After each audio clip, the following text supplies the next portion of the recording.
The air in southern Georgia in the year 1832 was thick with the scent of damp earth and decay, and the low hum of cicadas filled the night like a fevered heartbeat. Beneath the moss-draped cypress trees, the world seemed suspended between beauty and cruelty. It was in this shadowed landscape that Eliza was born, the daughter of two enslaved souls whose names never appeared in a ledger, but whose existence was marked by calloused hands and whispered prayers. The plantation where she lived sprawled across the banks of the Satilla River, a cruel kingdom ruled by one man, Master Gideon Claymore, a name that carried both wealth and dread across Glynn County.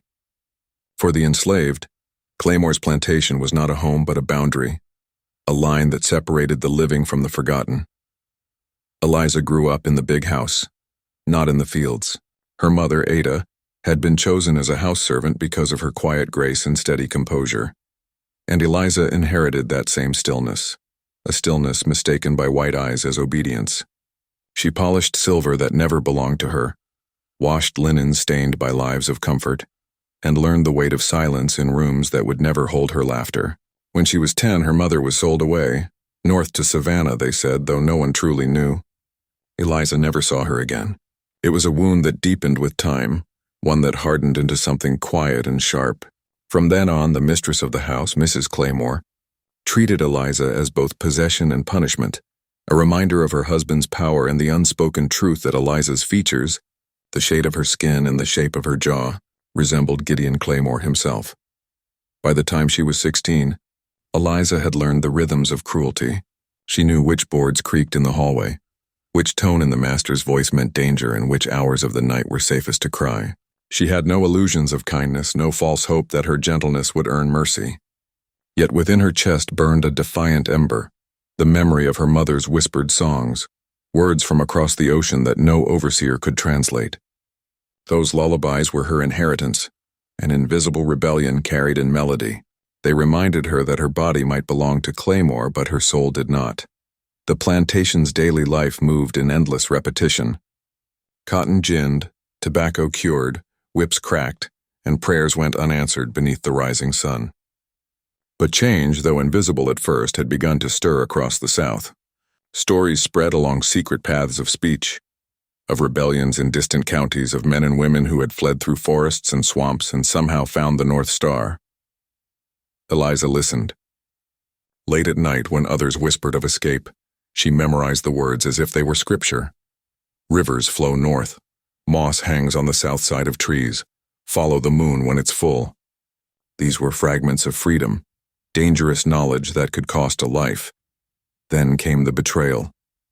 Claymore had promised her a measure of trust, a place as a seamstress in town, where she could earn for the house and sleep in a separate cabin. It was an illusion of privilege meant to keep her docile, but Eliza, against her better judgment, believed it. The first few months brought her something close to dignity. She sewed dresses for the mistress and her daughters, learning the delicate language of needle and thread. But one evening, after returning from the town with a bolt of cloth, she found Claymore waiting for her in the cabin. What followed was not the first violation she endured, but it was the one that broke her completely. When he left, she sat in the darkness for hours, trembling, staring at her hands as if they no longer belonged to her. By dawn, she had made her decision. She would leave or die trying.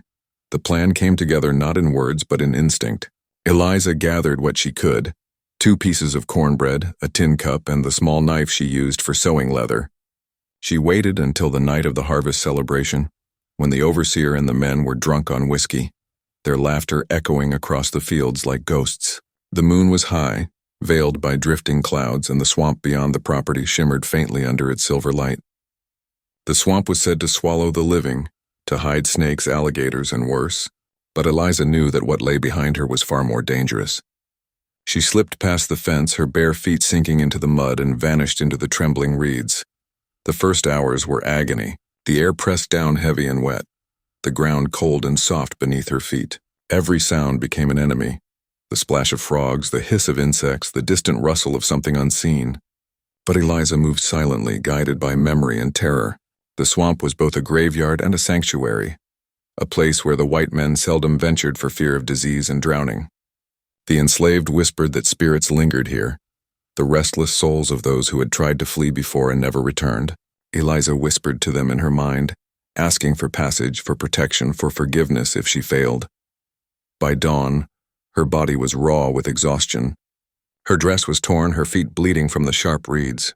She collapsed beside a pool of dark water and stared at her reflection, mud-streaked, eyes hollow, face half familiar. For the first time, she spoke her mother's name aloud in years. It sounded strange, almost foreign. Ada. The name floated through the mist like a prayer.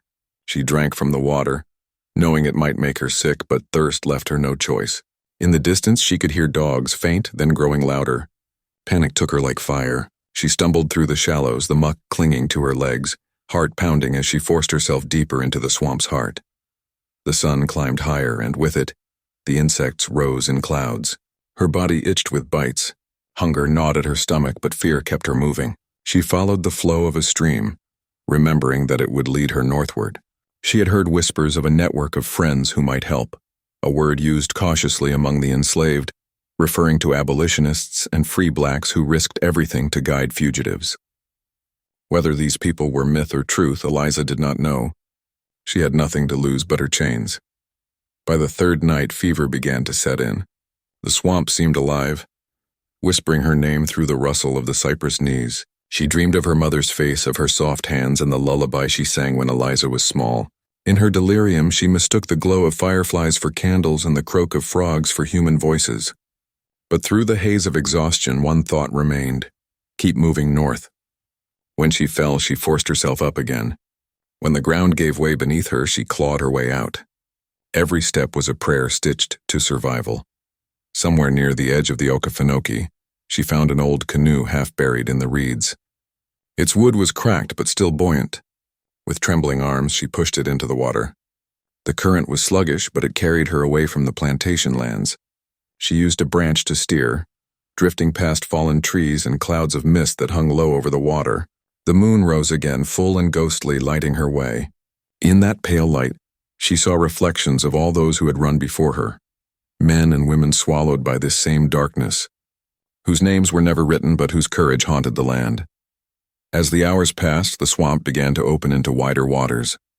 The trees thinned, and a cool wind touched her face for the first time in days. She could smell something different, salt, faint but distinct. The ocean was near. The idea struck her like revelation. If she could reach the coast, perhaps she could find a ship, a way to slip beyond the reach of Claymore's world. But the fever was deep now, and her body trembled with weakness.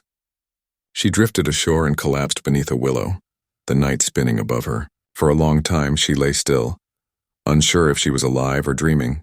Then came the faint sound of footsteps, a figure moving through the dark.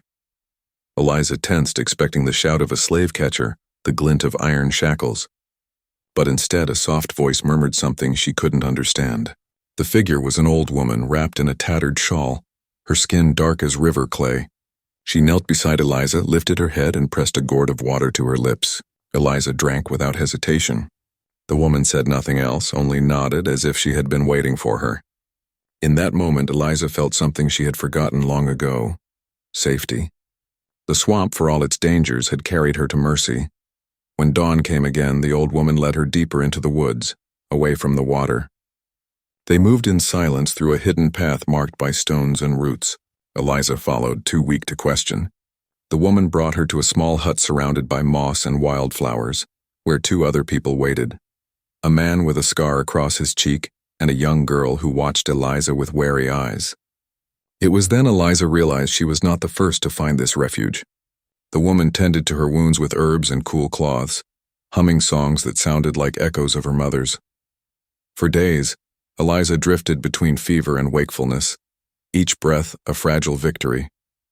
Outside, the swamp stretched endlessly, a living labyrinth that had taken many and spared few. By the time she could stand again, Eliza no longer looked like the girl who had fled the Claymore plantation. Her body was scarred, her face thin, but in her eyes burned something unbreakable. She learned that the old woman, called Ruth by those who found her, had once escaped from a plantation near Augusta decades earlier. Since then, she had guided the lost through the swamp, a living part of an invisible network that reached toward the Carolinas and beyond. Ruth's hut was one link in a long, perilous chain known only to whispers. And though Eliza did not yet know it, her journey was far from over. The swamp had delivered her from one kind of bondage, but freedom, she would soon learn, demanded its own price, and so, when the moon rose once more over the marshlands of Georgia, Eliza stood at the edge of the clearing, staring north. The wind carried the sound of owls and distant thunder. Behind her lay everything she had survived: Claymore's cruelty, the betrayal, the fever, the darkness that wanted her gone. Ahead lay uncertainty, but also the faint pulse of possibility. Ruth's voice echoed in her mind. "The road don't end here, child. It just gets steeper." Eliza tightened her shawl and stepped forward into the unknown, her figure swallowed by the mist, moving toward a freedom she could feel but not yet touch. The days that followed were slower than Eliza expected, and silence became her closest companion. The swamp had stopped trying to kill her, and now it seemed to hold its breath, watching what she would do next. The air was heavy with the scent of magnolia and rot, and each dawn began with the cry of cranes that sounded like morning. Ruth and the others moved through their routines quietly, gathering roots, fishing in the shallows, tending small fires that sent pale smoke curling through the moss. There was little talk, for words could betray them. Ruth had survived long enough to know that stillness was a kind of armor. Every sound carried farther than one might think, and the sound of a human voice could mean death if the wrong ears heard it. Eliza's fever faded, leaving behind a frail body that trembled with both hunger and resolve. Her wounds crusted over, her lips split from the salt air, but she refused to rest longer than she had to. Each morning she rose to help Ruth gather medicinal herbs or weave nets from swamp grass. The work kept her mind steady, kept her from remembering Claymore's touch or the sound of her mother's last lullaby. Ruth spoke rarely, but her eyes, dark, bright, unwavering, carried centuries of survival in them. She never asked about Eliza's past, and Eliza never offered it. In that silence, a trust grew, not of words, but of shared understanding. By the second week, Ruth deemed Eliza strong enough to continue her journey north. The decision was both merciful and cruel. Freedom, Ruth said, was not a place you found, it was a road you never stopped walking. She had built her refuge for those who passed through, not for those who stayed. Staying meant risk, discovery, death. In the soft hours before dawn, Ruth gave Eliza a small cloth bundle, 2 pieces of dried fish, a strip of linen, and a thin silver coin wrapped in paper.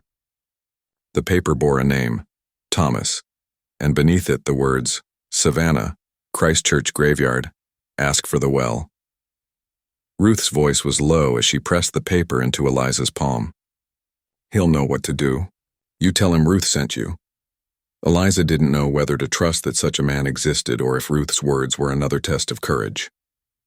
But she had learned long ago that trust was a kind of faith, and faith was sometimes all the enslaved had left. When the time came to leave, Ruth walked her to the edge of the swamp, stopping where the trees began to thin and the ground turned firm. Dawn was still a pale gray line on the horizon. Ruth placed a hand on her shoulder, her skin warm and calloused. "Don't look back," she said softly. "Ain't nothing behind you worth remembering." Then she turned and disappeared into the mist. Eliza began her journey along the narrow dirt road that wound toward Savannah. Her feet were bare, the road biting and rough beneath them. She moved at dawn and dusk, resting through the heat of the day hidden in thickets or hollowed tree roots.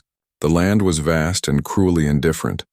Fields of rice and cotton stretched endlessly, dotted with the small wooden cabins of enslaved workers whose faces she dared not approach.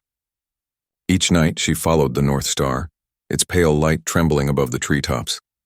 Sometimes she could hear dogs in the distance, the metallic clink of chains, the muffled calls of hunters. Each sound froze her blood. 3 days passed before she reached the outskirts of Savannah. The city was unlike anything she had ever seen.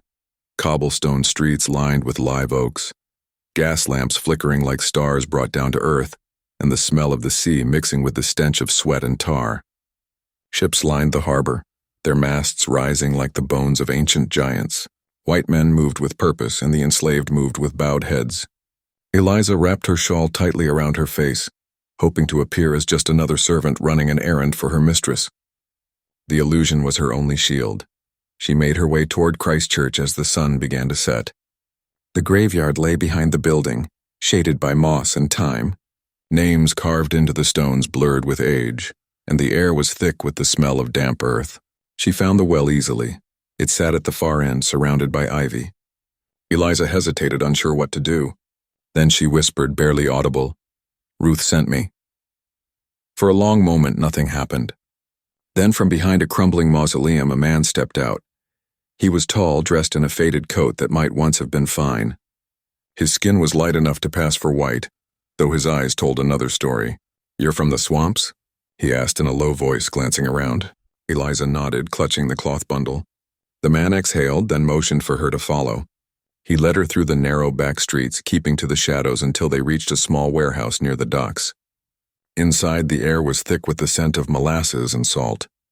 A few people sat near the far wall, a woman cradling a child, a young man whose wrists still bore the marks of shackles. Thomas handed Eliza a cup of water and a crust of bread. "You'll rest here tonight," he said quietly. "Tomorrow we get you upriver." It was the first time in weeks anyone had spoken to her without cruelty. The words nearly broke her. She ate slowly, each bite a reminder that she was still alive. The others told her in whispers that Thomas was part of a loose network, men and women, free and enslaved alike, who ferried runaways north. Some posed as sailors, some as preachers, some as traders. They called it the chain, though later generations would know it by another name, the Underground Railroad. That night, as the others slept, Eliza lay awake, listening to the hum of the harbor. Ships creaked, ropes snapped in the wind, and somewhere a bell tolled midnight. She thought of Ruth, of the swamp, of the countless others who had walked this same invisible road. Freedom felt near, but she could not trust it yet. Hope, she had learned, could be a trap. She closed her eyes and dreamed of her mother's face again. The same soft smile she remembered from childhood, her voice whispering a song that now sounded like prophecy. Before dawn, Thomas woke them. "We move now," he said, his tone brisk but kind. They followed him through the maze of streets until they reached the river bank. A small flatboat waited, half hidden beneath an overhang of reeds. Thomas loaded them quietly, covering the boat with a tarp. As they drifted into the current, the city faded behind them, its light swallowed by fog. Eliza felt the pull of the tide beneath her feet, the soft lap of water against the hull. She breathed deeply. The scent of the river was cleaner than she remembered, alive and wild. They traveled north along the Savannah River, stopping only at night to rest on secluded banks. The days blurred together, mud, rain, and the endless whisper of the river. Thomas spoke rarely, but his silence was different from Ruth's. It was the silence of vigilance, of a man always listening for the sound of pursuit. Once they passed a burned-out cabin on the shore, its walls blackened and collapsed. Thomas said only, "They found one of ours here." The words hung heavy in the air. No one asked for details. After nearly a week, the small group reached Augusta. There, the path divided. Thomas arranged for the woman and her child to travel with a preacher, heading toward Charleston. The young man was sent with a fisherman toward the Carolinas. For Eliza, Thomas had another plan. He knew a woman in the mountains, a Quaker who sheltered fugitives before sending them deeper inland. "You'll be safe there until winter passes," he told her. But safe was a relative word. Slave catchers roamed the roads like wolves, and any stranger without papers risked death or capture. That night, Eliza and Thomas rested in an abandoned barn on the edge of town. Rain hammered the roof and thunder rolled across the hills. As she sat by the dim glow of a lantern, Eliza finally asked, "Why do you help us?" Thomas paused, then said, "Because someone once helped me." He turned slightly, and she saw the faint brand on his shoulder, a scar shaped like an iron C. He met her gaze and added, "No one gets free alone. No one gets free alone." The next morning, they parted. Thomas gave her a small pouch of dried food and pointed toward the northwestern hills. "Follow the old wagon road. When you reach a church painted white, go around to the back door, knock 3 times, then once more after a pause." He hesitated, as if measuring his words. "Don't trust anyone who asks your name first." The hills rose before her like an unbroken wall. The land grew colder, rockier, the air sharp with pine and rain. Her feet blistered anew, her muscles ached, but she kept moving. Along the road she passed travelers, poor whites, farmers, soldiers, but no one looked her in the eye. She had learned how to become invisible, how to lower her gaze just enough to appear beneath notice. Nights were spent in barns or beneath trees, the stars her only witnesses.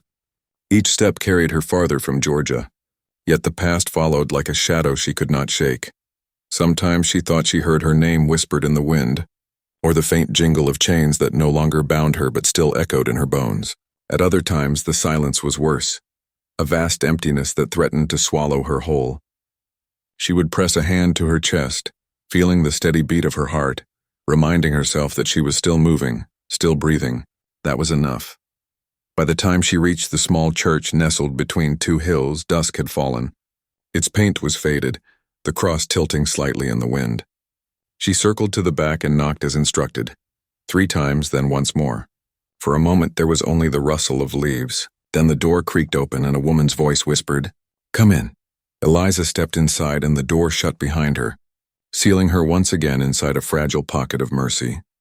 The church smelled faintly of candle wax and cedar. Its pews were simple and worn, the walls bare except for a single wooden cross that hung slightly crooked behind the pulpit.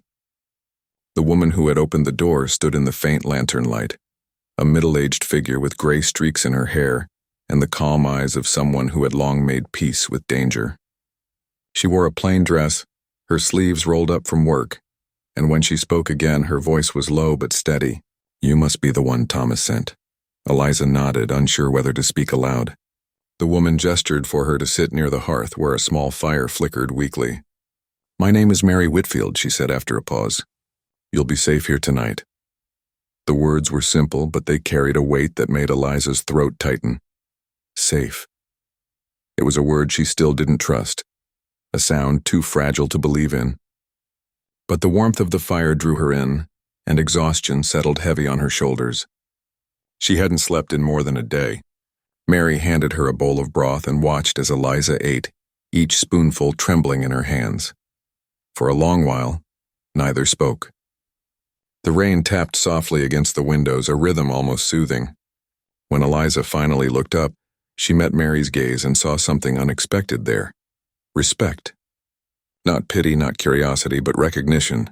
"You've come far," Mary said quietly, "and you've further to go." Eliza wanted to ask where further was, but the words would not form. It didn't matter, she thought. Every mile north was a kind of prayer, and she had learned to pray with her feet. Over the next few days, Eliza stayed hidden in the church. Mary lived alone, though people from nearby farms came sometimes to bring food or ask for healing herbs. She told them that her niece from downriver had come to recover from illness, and no one questioned it. Perhaps they didn't want to. The hills were full of secrets, and silence was often safer than truth. In the quiet hours, Eliza helped scrub floors, mend cloth, and gather kindling from the woods behind the church.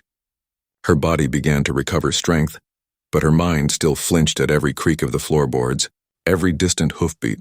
Mary told her little about herself, though from the way she prayed each night, head bowed, hands trembling slightly, Eliza guessed she carried her own ghosts. One evening after supper, Mary finally spoke of them. "My father owned 12 souls," she said, her voice low, the firelight flickering across her face. "When I was a girl, I thought them happy. They sang. They smiled when I passed. I didn't understand that singing was the only way they could cry without being beaten for it." She paused, staring into the flames. "After my father died, I freed those who were left. It nearly cost me my life. Since then, I've tried to atone the only way I can, by opening doors instead of closing them." Eliza listened in silence. She had heard stories of white people who helped, but she'd never met one before. The risk Mary took was unimaginable.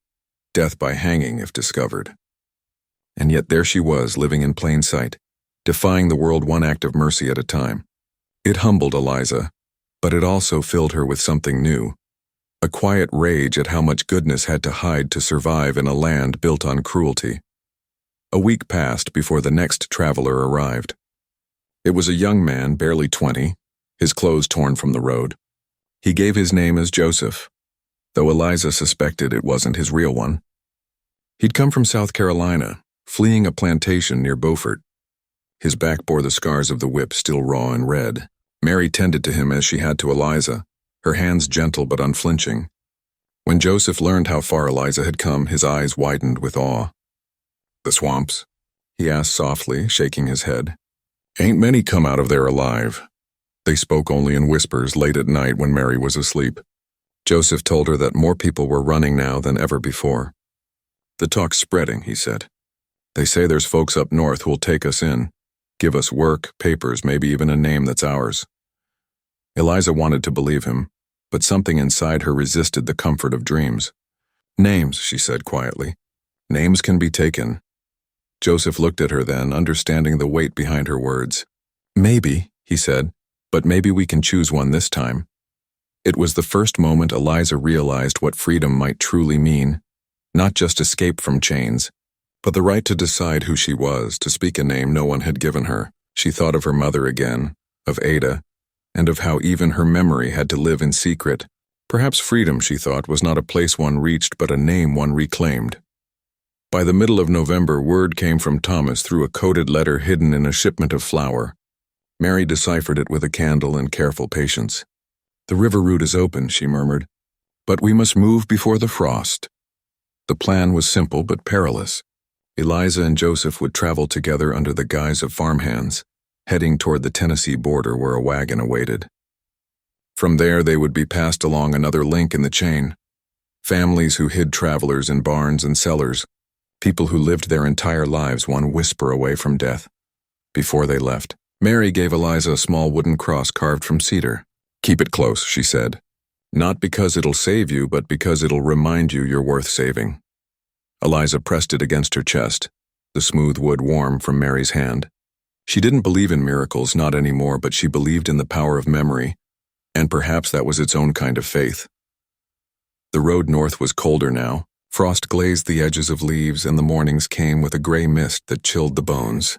Eliza and Joseph walked for hours without speaking, taking shelter in abandoned sheds or beneath thick pine groves. Each night they lit no fires, ate in silence, and kept to the edges of the road. Sometimes they passed patrols, white men on horseback with rifles and dogs searching for runaways. Each time Eliza's pulse froze in her throat. Once, when they were forced to hide in a ditch as the riders passed, one of the dogs stopped and sniffed the air. For a moment she thought it was over, but then the animal turned away and the men rode on laughing. Eliza lay in the mud long after the danger passed, trembling, the wooden cross clutched so tightly in her hand that its edges cut her skin. As they crossed into the foothills, the land began to change. The air grew sharper, the forest thicker, the path steeper. They followed an old trade route once used by the Cherokee before the government had forced them west on the Trail of Tears. Sometimes they passed overgrown clearings where abandoned cabins stood, reminders of lives uprooted by cruelty and greed. Eliza felt a strange kinship with those who had been driven from their homes. The world, it seemed, belonged to those who took and those who fled. Food grew scarce. One night, after 3 days without a proper meal, they came upon a small farmhouse hidden behind a grove of apple trees. Smoke curled from its chimney and a faint light glowed through the shutters. Joseph hesitated, whispering, "Could be a trap." Eliza thought of Ruth, of Thomas, of Mary, all the hands that had guided her through danger. "Or could be help," she said. They decided to risk it. They approached quietly, hands raised. A woman answered the door, a farmer's wife, stout and weary-eyed, her apron stained with flour. For a tense moment, no one spoke. Then Eliza noticed a tiny carved bird hanging from the woman's neck, its wings outstretched, the same symbol Thomas had marked on the corner of the letter. The woman's expression softened. "Come in quick," she whispered. "You ain't safe out here." "Quick," she whispered. "You ain't safe out here." Inside, the house was warm and smelled of bread. The woman introduced herself as Esther. Her husband, she explained, was away tending to livestock in the next valley, but they both helped travelers when they could. "My mother was taken once," she said quietly, setting food before them. "Never got her back. I reckon helping you is my way of talking to her ghost." They stayed only a few hours, long enough to eat and warm themselves by the fire. Before they left, Esther handed Eliza a small cloth pouch filled with dried apples. "For strength," she said. "You'll need it." That night, as they walked beneath a sky crowded with stars, Eliza felt a strange clarity. Every kindness she had received, Ruth's herbs, Thomas's coin, Mary's cross, Esther's apples, had become a part of her. A chain of mercy stronger than any iron one she had ever known. She was no longer just running. She was being carried by the memory of those who refused to let her fall. Yet danger was never far behind. 2 days later, as they crossed a narrow bridge over a frozen creek, they heard the sound of horses. Slave catchers. The men's voices carried on the wind. Rough laughter, commands shouted to dogs. Eliza and Joseph broke into a run, their feet slipping on the icy boards. Behind them came the sound of pursuit, the bark of hounds, the pounding of hooves. The forest closed around them in darkness, branches clawing at their faces. Eliza's lungs burned, her heart screaming in her chest. They reached a ravine and scrambled down, sliding into the shadows beneath an overhang of rock. The dogs howled above, their cries echoing through the hills. Eliza pressed her hand over her mouth, her breath ragged. Beside her, Joseph clutched a stick, ready to fight if they were found. Minutes stretched into hours. Finally, the voices began to fade, the dogs called off. Eliza slumped against the cold stone, every muscle trembling. Joseph turned to her, his eyes hollow with relief. "We're still alive," he whispered. She wanted to believe it, but in her mind, the pursuit never stopped. The sound of the dogs lingered in her ears like ghosts. Freedom, she realized, wasn't a single moment. It was 1,000 narrow escapes, each one bought with fear. As the dawn light began to filter through the trees, Eliza closed her eyes and whispered to herself the only prayer she still knew. Keep moving. The swamp deepened into a labyrinth of silence and shadow as Eliza pushed farther from the edge of the world she had known. Each step took her deeper into the green-black arteries of Georgia's wilderness, where the trees bent over her like witnesses unwilling to speak. The air was thick with decay and rebirth, the smell of mud, moss, and the faint sweetness of rotting magnolia petals mixed in her lungs. She had not spoken a word since the last cry that escaped her lips on the night she fled, and now her silence was both armor and curse. She had become a part of the swamp's language, breathing when it breathed, pausing when it paused, and flinching when the unseen moved. The world of men and their laws had receded into a fever dream behind her. What remained was survival, raw, wordless, animal.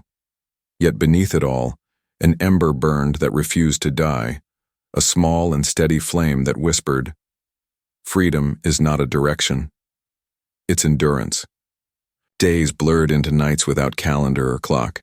She learned to read the forest like a book written for the desperate. The song of crickets told her when to move. The stillness of the egrets told her when danger approached, when her stomach growled.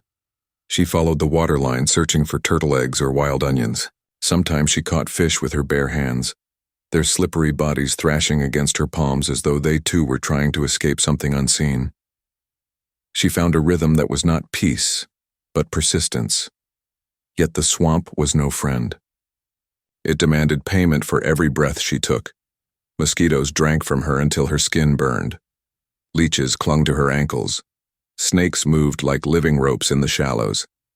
And then there was the fever, slow, creeping, cruel.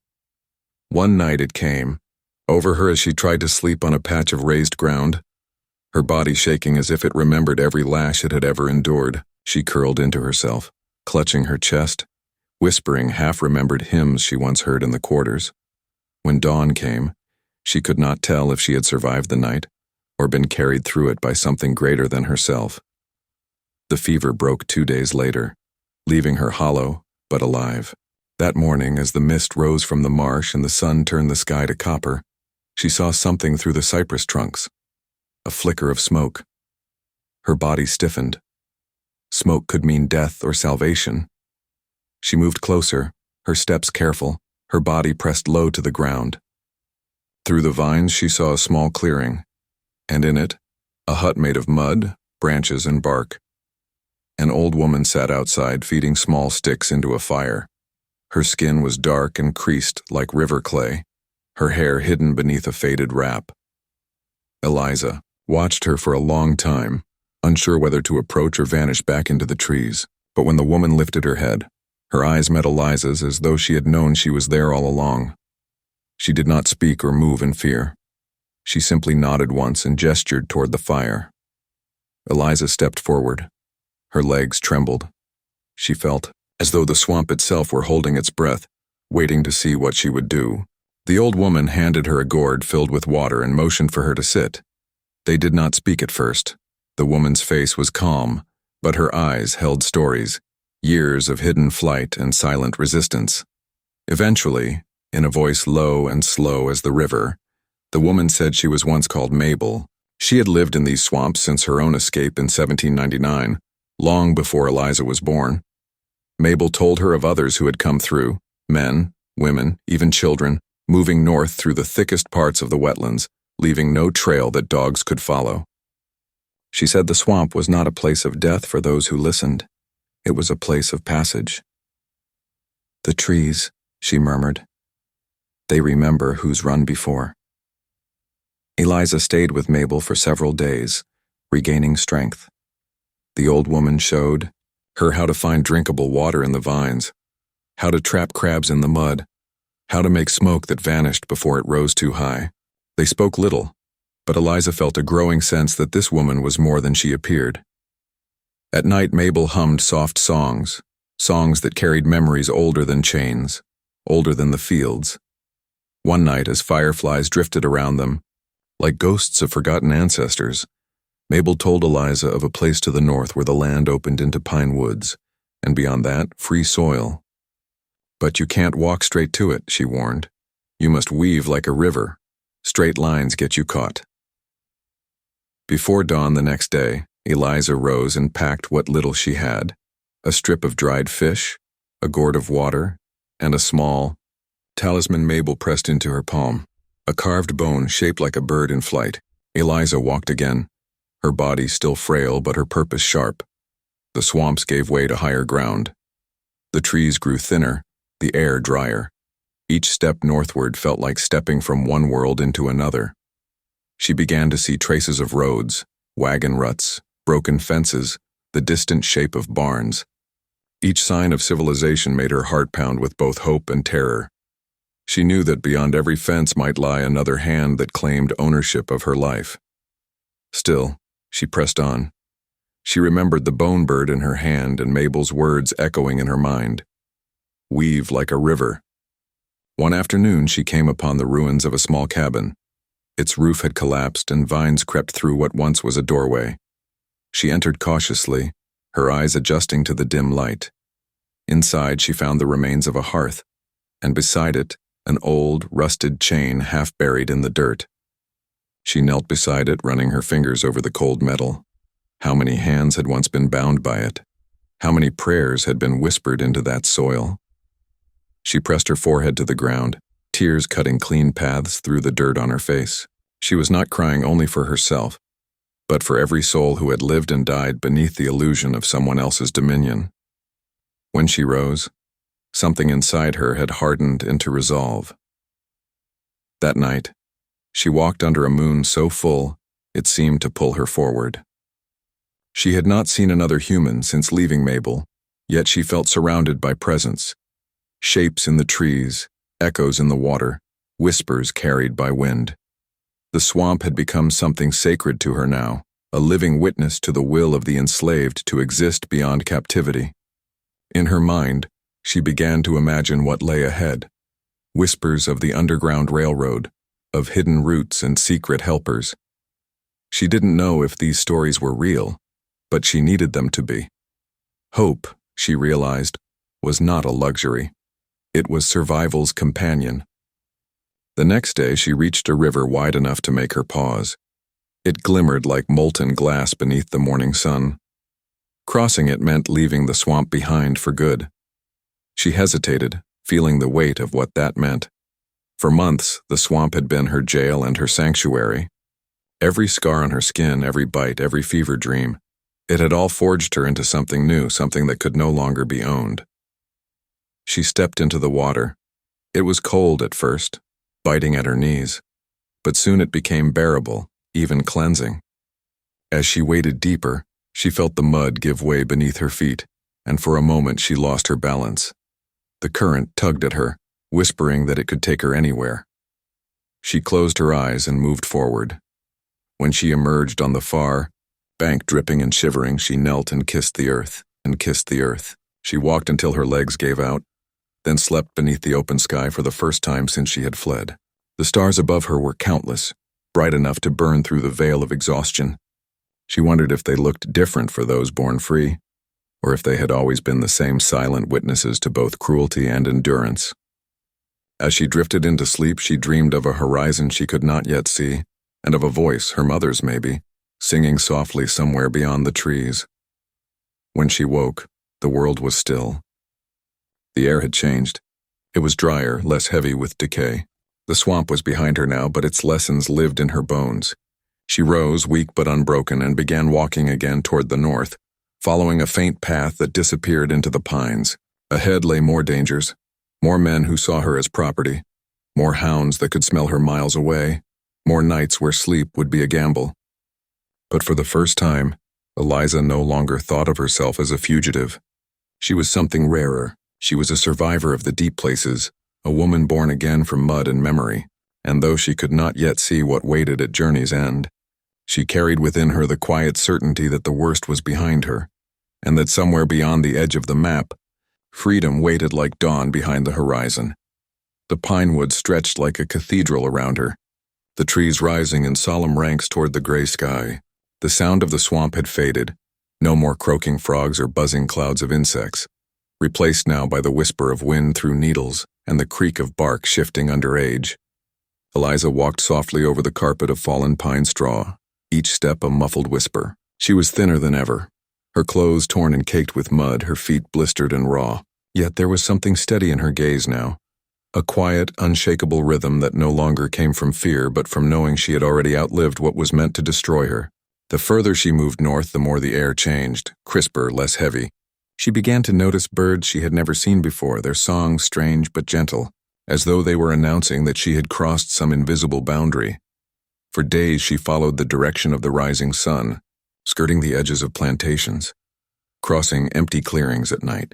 Once she stumbled upon the faint outline of wagon tracks and crouched low, watching from behind a fallen log. 2 white men passed, riding mules, rifles slung across their backs.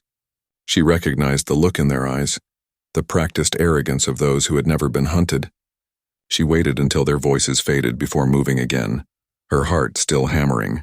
Each encounter with civilization was a reminder that the world beyond the swamp had not changed its hunger. Freedom was not a place on a map. It was a moving target, shifting every time she thought she might reach it. One morning, while searching for berries along a creek, she found footprints, bare, small, and fresh.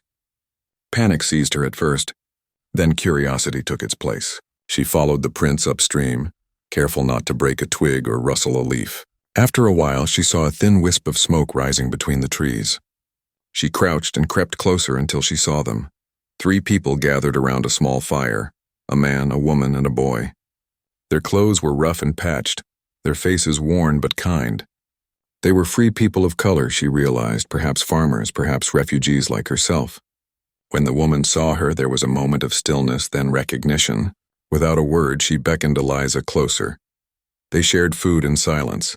Cornbread, a handful of dried beans, a sip of water that tasted cleaner than anything she had known in months. Eventually, the man spoke. His name was Josiah, and his family lived hidden in these woods, farming a few acres of unclaimed land. He had once been enslaved in Savannah, he said, but had purchased his freedom years before, and fled inland to escape new laws that threatened even free black people with re-enslavement. Freedom, he said quietly, isn't written on paper. It's written in the dirt you plant and the steps you take when no one's watching. Eliza listened, absorbing every word like a parched field taking in rain. They let her stay for a few nights.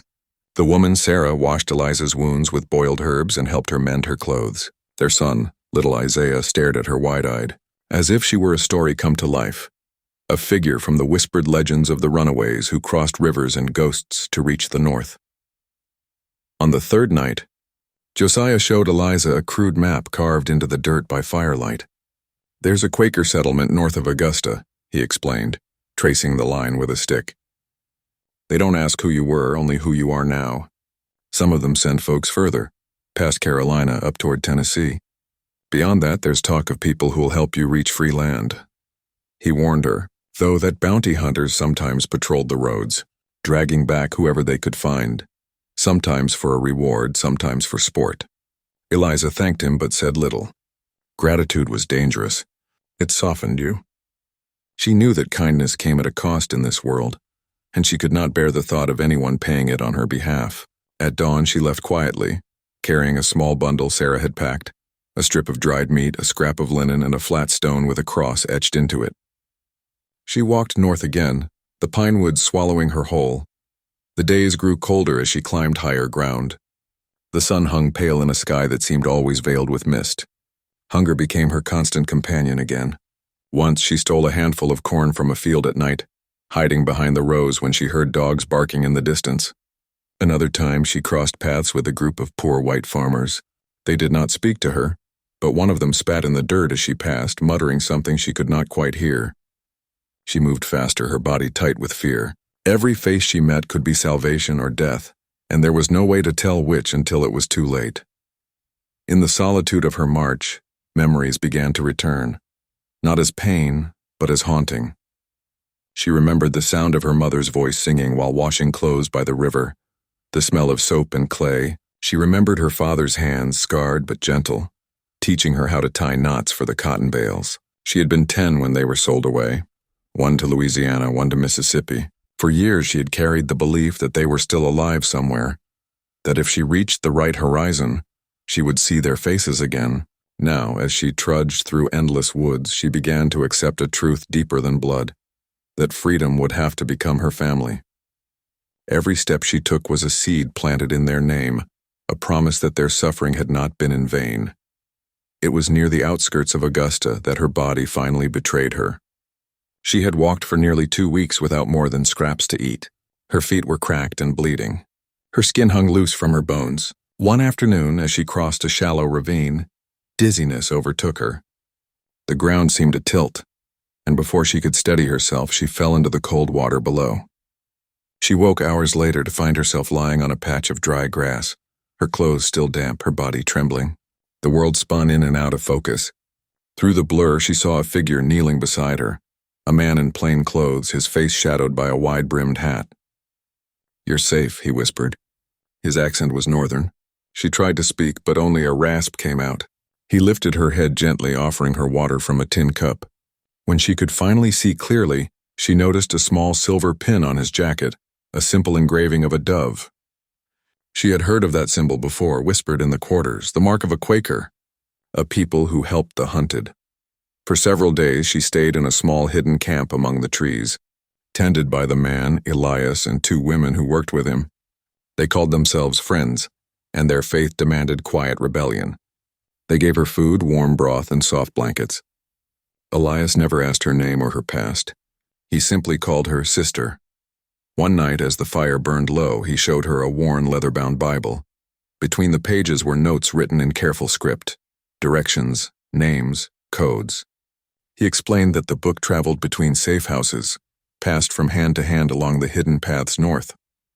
He pointed to one note marked with a faint circle, a farm near the Carolina border where she could find shelter. He warned her, though, that slave catchers had grown more ruthless, paid to bring back anyone who didn't belong. "They call this an underground railroad," he said softly. "But there are no tracks, only faith." When Eliza was strong enough, she prepared to leave again. Elias pressed a folded piece of paper into her palm, a simple sketch of rivers and roads. "If you're caught, burn it," he said. "If you're lost, follow the stars." Before dawn, she set out once more, the sound of the river fading behind her. She moved cautiously, sleeping during the day and walking by night. The map led her through thickets and along creeks that glowed silver under moonlight. Each night she looked up at the sky and found the same constellation Elias had shown her, the North Star, and it became her silent companion, a single point of light that never betrayed her. Point of light that never betrayed her. The nights grew colder still. Frost began to coat the grass and the rivers steamed like living things. Yet the further she walked, the lighter her steps became. Somewhere within her, a shift had occurred. She no longer saw herself as the hunted. She was now the moving shadow, the one who knew the terrain better than her pursuers. Every sound in the woods became part of her awareness. The distant howl of wolves, the rustle of wind through cedar, the creak of trees in the cold. She was learning that freedom was not given. It was taken, piece by piece, in the silence between heartbeats. By the time she reached the Carolina border, she had crossed more than just land. She had crossed into legend.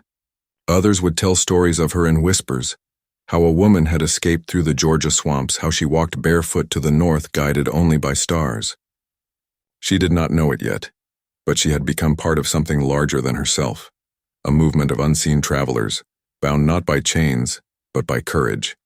And though her journey was far from over, that night as she lay beneath the open sky, she felt the earth beneath her pulse like a living heart. She pressed her hand into the cold soil and whispered a single word that rose like prayer from her cracked lips. Home. Winter's edge came to her like a ghost, first in the breath of wind that turned her fingers numb, then in the brittle hush that fell over the woods. The pine needles no longer whispered. They shivered. Frost clung to the bark, and every breath she exhaled hung before her in a cloud that felt like proof she was still alive.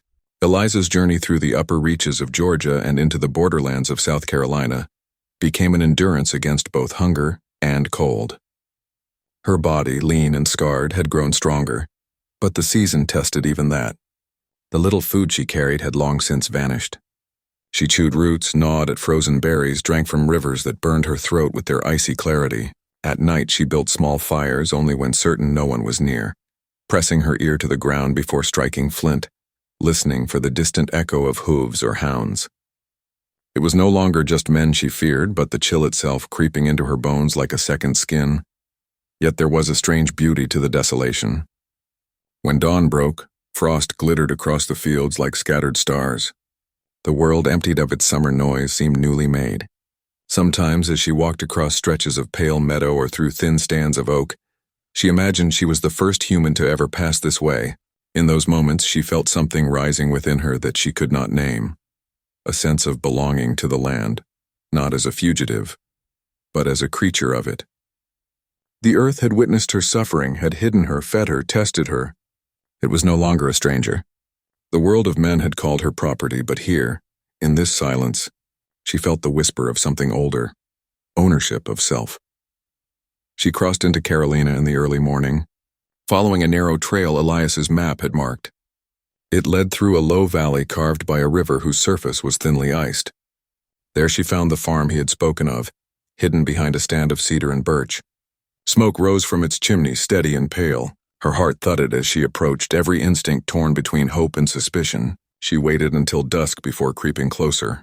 The farmhouse was plain but well kept, its yard lined with wooden barrels and drying herbs.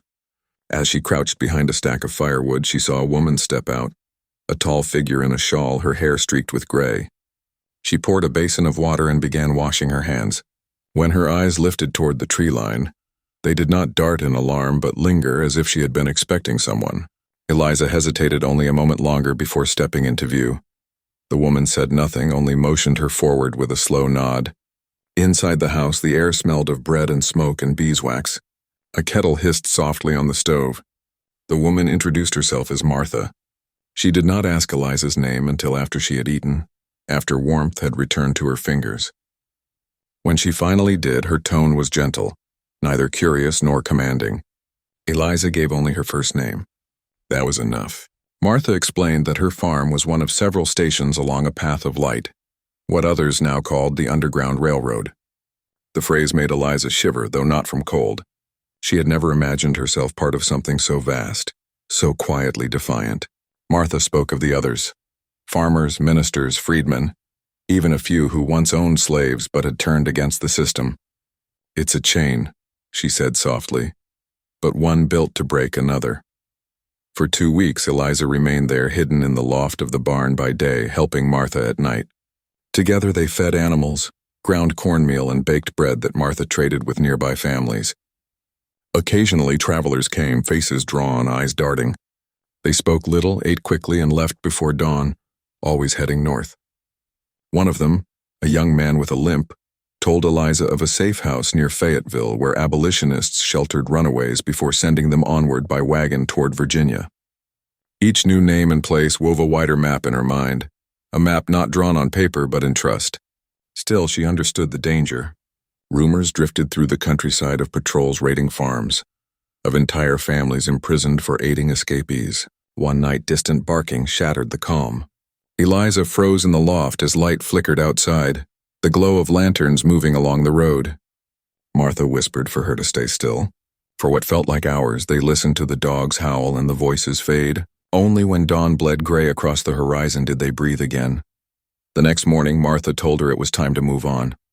The patrols were sweeping closer, and a new route had opened through the hills.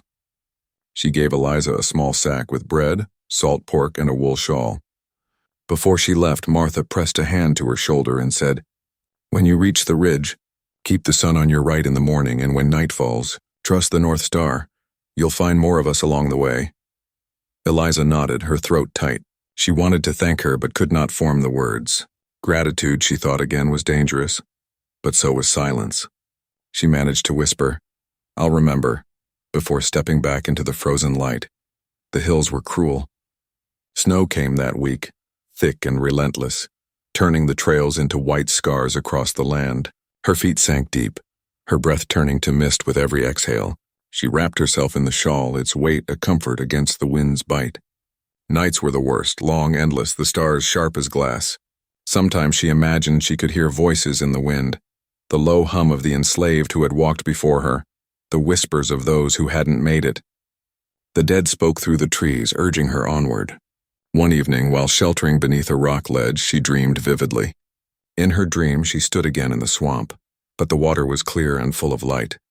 Mabel was there, standing knee-deep, her arms open. "Keep walking, child," she said. "The ground will hold you now."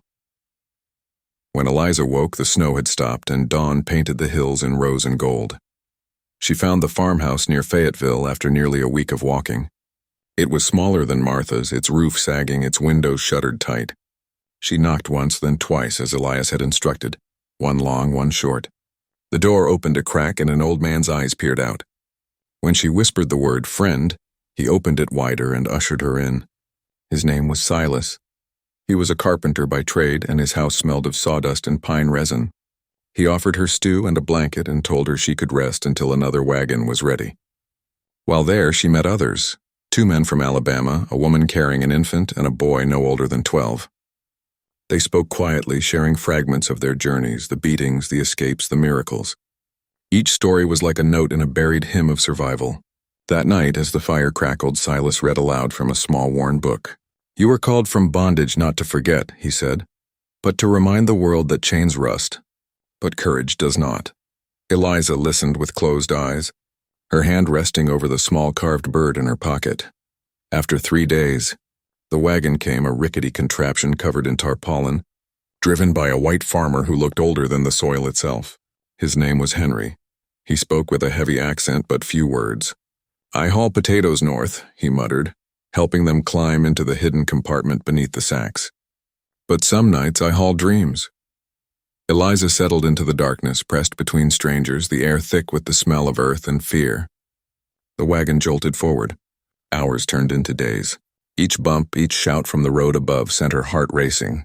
Sometimes they stopped for water or rest, and through the cracks, she caught glimpses of towns, church steeples, fields, faces passing by, unaware that beneath the cargo lay souls reshaping history. They reached the outskirts of Richmond under a moonless sky. There they disembarked near a grove where 2 figures waited, members of another station. One of them, a young woman with a lantern, guided Eliza aside. "You're close now," she said softly. "From here the route goes through the Shenandoah Valley. Hard ground, but good cover." She offered Eliza a piece of paper with a single word written on it, "Hopewell." "That's your next name to speak. Say it and doors will open. Your next name to speak. Say it and doors will open." That night Eliza climbed higher into the mountains than she ever had before. The air grew thin and sharp, but her lungs filled with something cleaner than she had known in all her years, a lightness that almost frightened her. She stopped on a ridge and looked back. The land behind her stretched vast and dark, the swamp and fields and rivers now a memory swallowed by distance. She thought of those she had met, Mabel, Josiah, Martha, Elias, Silas, and realized they were not separate lives but threads of one great fabric, woven together by defiance. The world below had called her less than human, But standing there beneath the stars, she felt older than the cruelty that had tried to break her. Freedom, she thought, was not the end of her story. It was the beginning of something the world had yet to understand. When she began walking again, the first snowflakes of a new storm began to fall, swirling like ashes from some distant fire. She pulled the shawl tighter and moved into the white silence, the carved bird warm in her palm, her breath steady as a drumbeat. Somewhere ahead, unseen but certain, lay the promise she had chased through swamp and sorrow, the promise that a human soul could belong only to itself. By the spring of 1833, the air along the southern marshlands had shifted. The smell of pine and iron, of mud and sea salt was threaded with something rarer, change. The world Eliza had escaped into was stirring in its own slow way. She had survived a year on borrowed breath, living between the swamps and the towns, learning how to blend into the edges of a society built to erase her. Yet the memory of the plantation was not gone. It lived under her ribs like an old wound that refused to close. Her back had healed, but each raised scar was a map of her past, of the blows she had endured, of the hands that had once claimed her body as property. In her silence, she carried an unspoken promise to the ones she had left behind, that her survival would not be wasted.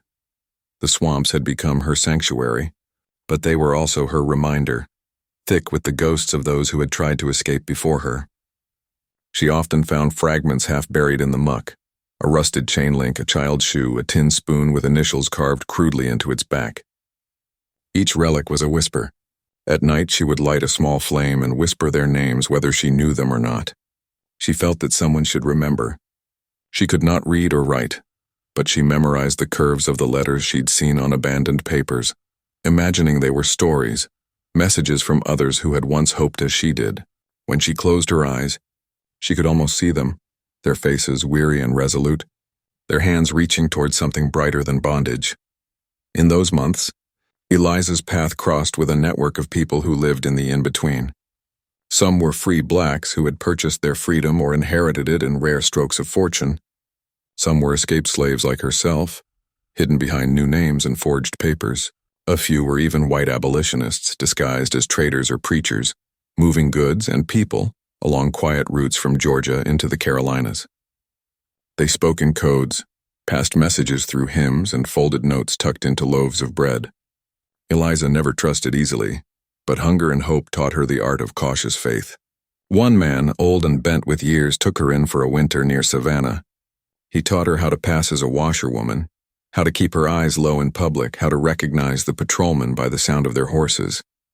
They look for fear, he told her, so give them none, even if your heart's rattling like a chain. That lesson stayed with her when the bounty posters began to appear again. Someone somewhere had spoken her name. The reward wasn't large, but it was enough to tempt desperate men. She saw her own face crudely drawn in charcoal on a town board, lips full, eyes sharp, hair wrapped tight beneath a cloth. It was her, but not her. The version of Eliza they hunted was a ghost, a woman chained to a name she had already shed. Still, the danger was real. She left before nightfall, carrying only a small bag of cornmeal, a wooden cross, and a stolen knife. The journey northward was uncertain, but she had begun to hear rumors of a line that stretched through the woods and rivers, leading to places where no master's hand could reach. They called it the railroad, though no rails marked the ground. It was a promise of motion, invisible yet alive. The route was merciless. She crossed through marshes thick with cypress knees and snakes that slithered like shadows. Rain came in sheets and her feet split open on the rough ground, but she pressed on. Sometimes she heard dogs in the distance and would bury herself in mud to mask her scent. Days bled into nights. Hunger hollowed her. Yet she learned the shapes of edible roots, the sound of frogs that meant clean water. Each morning she woke with her heart pounding, wondering if this was the day her luck would end or begin again. The line between salvation and death was thinner than a breath. One evening she stumbled upon a cabin deep in the woods. Smoke curled from its chimney, and through a crack she saw the glow of a fire. Her instinct told her to run, but exhaustion anchored her feet. Before she could decide, the door creaked open and an older woman stepped out, holding a lantern. She wore a headscarf and a shawl patched from many colors, her eyes sharp but kind. Without a word, she reached out her hand. Eliza hesitated, then took it. Inside, the cabin smelled of herbs and smoke. There were others there, 2 men, a girl no older than 10. All of them wore the same look, wary, waiting. The woman, called Aunt Millie by the rest, gave Eliza broth and a place to sleep by the fire. That night, for the first time in months, Eliza dreamed of home. Not the plantation, but the faint memory of her mother's humming, a tune older than sorrow. By spring, the cabin became a way station. Aunt Millie was part of a web that stretched far beyond what Eliza had imagined. There were codes, songs sung at night, quilts hung outside with hidden patterns marking safe paths.